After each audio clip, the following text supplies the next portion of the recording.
অন্ধকারে অন্ধকারে রাতের 1টার সময় 12টার সময় যাচ্ছি, এখন দুইজন মনে করলো হয়তো এখানে কোথাও চুরি করতে এসেছিল, ঠিক আছে, এইটা মনে করলো। আবার কেউ হয়তো ভালো কিছুর জন্য এসেছে, তাকে ধারণা করা হলো চুরি করতে এসেছে, আসলে ওইটার জন্য আসেনি, কোনো কারণবশত কোনো কারণে হয়তো এসেছে এইটা সমাধান করতে বা কাজ করতে, বা কোনো দাওয়াতি কাজে এসে দীর্ঘ সময় পরে যাচ্ছে।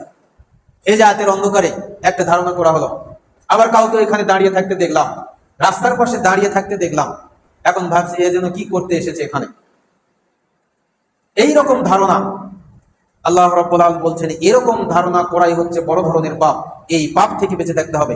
তারপরে বলছেন ওয়ালা তাজাসসু, তোমরা আরেকটি কাজ করবে না, গোপন কিছু শোনার জন্য ওত পেতে থেকো না।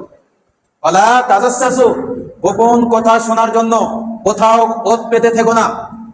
কথা বলতেছে, হঠাৎ করে আপনার কানে একটি কথা এসেছে, আপনি মনে করেন হয়তো এইটা আমার পরিবার বা আমার জন্য বা আমার দলের ব্যাপারে এই কথা বলেছেন, আগে পিছিয়ে না হেঁটে ওয়ালা তাজাসসু, আল্লাহ বলছেন হঠাৎ করে একটি কথা শুনেছ আর সেই কথা নিয়ে টানা হেঁচড়া করো না।